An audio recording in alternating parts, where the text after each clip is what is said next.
Bonjour à toutes et à tous. Dans cette vidéo, nous allons donc corriger un des exercices types du TD du chapitre 4. Il faut bien sûr avoir l'énoncé à proximité pour pouvoir comprendre la correction. L'énoncé se trouve sur physique-sn.fr et on démarre tout de suite avec la première question. Donc, on vous donne une représentation temporelle ici d'un signal carré, et on vous demandait de calculer la puissance instantanée à différents instants, justement, de ce signal. Donc déjà, il faut se souvenir que la puissance instantanée, qui va être reçu ici par un dipôle qu'on imagine être un conducteur ohmique. Pourquoi un conducteur ohmique? Parce que c'est le dipôle le plus simple qui existe ici, et ce conducteur ohmique il a pour caractéristique donc sa résistance grand R. Du coup, on va pouvoir calculer la puissance en imaginant que ce signal, du coup, qu'on étudie, le signal carré, en fait, il est fourni, ce signal, si vous voulez, il est mis aux bornes du conducteur ohmique. Bon. Du coup, c'est le conducteur ohmique qui le reçoit, si vous voulez, ce signal. Le signal, donc, c'est U de t, et donc la puissance à l'instant t, donc c'est pour ça qu'on appelle ça la puissance instantanée, donc c'est la valeur du signal à cet instant, au carré, divisé par R. Donc du coup, ici, on va devoir, ici, pour la question, on vous demande à t égale 0,20 secondes, d'ailleurs, il manque un 0 ici et un 0 là, du coup, calculer cette puissance à 0,20 secondes. Donc, la résistance, elle est donnée dans l'énoncé, c'est 1 ohm. Et ici, la valeur du signal à 0,20 secondes, tout simplement, il faut aller lire à 0,20 secondes ici la valeur du signal. Ici, on lit 2 volts. Donc, ce qu'on va faire, c'est qu'on va faire 2 volts au carré divisé par 1,00 ohm, qui est la résistance ici. Si vous faites le calcul, ça fait ici 4 watts. Je fais bien attention aux chiffres significatifs. Là, j'en ai 2, là, j'en ai 3. Donc du coup, j'en garde 2 ici. Ensuite, même chose, mais à l'instant t égale 0,40 secondes. Donc à cet instant-là, en fait, on voit que le signal est nul. Donc forcément, la puissance instantanée fournie à cet instant-là au conducteur ohmique, vu que la valeur du signal est nulle, et ben forcément, elle est nulle. C'est-à-dire que ça fait 0 au carré divisé par 1 ici, 0,00. Donc comme le signal en fait varie au cours du temps, forcément la puissance qui est fournie au conducteur ohmique par le signal varie au cours du temps. En fait, elle oscille entre 4,0 watts et 0 watts. Vu que le signal est carré, en fait, justement, je passe tout de suite à la question suivante. On vous demandait de tracer en fait l'allure de la puissance instantanée. Donc du coup, bien ce palier qui était à 2 volts en tension va devenir un palier à 4 watts en puissance. Et le palier qui était à 0 volts en tension va devenir un palier à 0 watts en puissance instantanée. Donc du coup, vous allez avoir en fait ici cette allure-là pour la puissance instantanée, elle va osciller entre 4 watts et 0 watts, 4 watts et 0 watts. Et on vous demande justement d'en déduire la puissance moyenne. Eh bien, la puissance maximale, c'est 4, la puissance minimale, c'est 0 watts. Donc, la valeur moyenne ici, comme le motif est simple, ici qui est tracé, du coup, ça va faire Pmax plus Pmin divisé par 2, et on trouve ici 2,0 watts. En fait, on se rend compte que la technique qu'on a apprise sur les signaux pour faire, par exemple, la valeur moyenne d'un signal Umax plus Umin divisé par 2, on peut très bien l'appliquer ici à un signal qui est en fait une puissance au cours du temps. Donc, il faut bien comprendre qu'en fait, la puissance instantanée ici n'arrête pas de changer de valeur, 4 watts, 0 watts, 4 watts, 0 watts. Par contre, la puissance moyenne ici, elle est de 2 watts, et c'est la puissance moyenne fournie ici au conducteur ohmique. Donc ça, c'était la première méthode justement pour pouvoir trouver la puissance moyenne du signal ici fourni au conducteur ohmique. Maintenant, dans l'exercice, on vous demande d'utiliser une deuxième méthode qui correspond en fait à celle qui est dans le chapitre 4, où il va falloir justement déterminer la valeur efficace du signal et ensuite appliquer une formule qui permet de déterminer justement la valeur de la puissance moyenne à la valeur efficace. Du coup, première chose, donc il faut, d'ailleurs cette formule on peut peut-être la voir tout de suite, c'est la valeur efficace du signal au carré divisé par R. Donc il faut calculer la valeur efficace du signal. Et attention, c'est bien du signal ici, c'est pas de la puissance qu'on vient de tracer. Donc ici, en fait, on reconnaît qu'on a un signal carré qui n'est pas alternatif, donc il va falloir appliquer la formule suivante.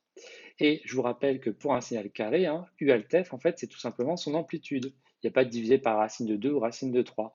Donc il va falloir déterminer la valeur moyenne et l'amplitude ici du signal. Alors la valeur moyenne, on voit bien qu'on est entre 2 volts et 0 volts, donc la valeur moyenne c'est 1 volt. Et si la valeur moyenne ici c'est 1 volt, on voit bien que l'amplitude, en fait, de là à là, on a aussi 1 volt. Donc en fait, chaque grandeur, ici tu as 1 volt, 0 d'ailleurs, et du coup ça fait donc ici 1,4 volts. Ici je suis bien au dixième, ici je suis au dixième, donc je garde jusqu'au dixième ici. Donc, une fois qu'on a la valeur efficace de ce signal, on va appliquer la formule qui est ici, U efficace au carré divisé par R. D'ailleurs, les plus aguerris en maths, là, vous devriez vous rendre compte qu'en fait, je vais élever au carré quelque chose que je viens de mettre en racine carrée, hein, mais bon, on aurait peut-être pu simplifier directement. Et du coup, ça vous fait ici 2,0 watts en remplaçant chaque grandeur par sa valeur. Donc ici, j'avais bien deux chiffres significatifs, là j'en avais trois, donc j'en ai bien gardé ici. Donc la puissance moyenne, ici, par cette méthode, je trouve 2,0 watts. Est-ce que c'est la même chose que précédemment? Oui, que ça soit de la question 2 ou la question 3, à chaque fois on trouve que la puissance moyenne ici, du coup transportée par le signal et fournie au conducteur ohmique de résistance R, c'est donc 2 watts. Maintenant, on va justement s'intéresser à la répartition de la puissance dans le spectre et dans cet exercice. Donc, la première question qu'on vous pose autour de ça, c'est de calculer en fait la puissance qui est transportée uniquement par la composante continue du signal, c'est-à-dire par sa valeur moyenne.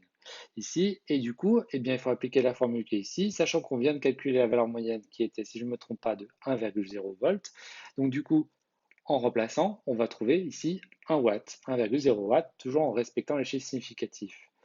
Ensuite, on vous demande dans l'exercice de calculer la puissance moyenne justement reçue par conducteur ohmique, mais qui n'est transportée justement que par l'harmonique de rang 1. Donc là, nous, ce qu'on a dans l'exercice, c'est les amplitudes des harmoniques. On a les A1, A2, A3 qui sont fournis donc dans l'énoncé. Donc du coup, on va utiliser cette formule-là. On va calculer donc la puissance moyenne P1, qui est en fait donc la puissance moyenne transportée par l'harmonique de rang 1 en faisant A1 au carré divisé par 2R. Donc A1, c'est donné dans l'énoncé, c'est 1,273 au carré divisé par 2 fois R, R ici qui vaut 1,00 ohm. Ici, j'ai 4 chiffres significatifs, là j'en ai 3, ça c'est un coefficient car il est déjà présent dans la formule ici. Donc au total, si vous faites votre calcul, vous trouvez 0,810 watts, j'ai bien ici 3 chiffres significatifs. Et ainsi de suite, alors là du coup c'est systématique pour P3, P5.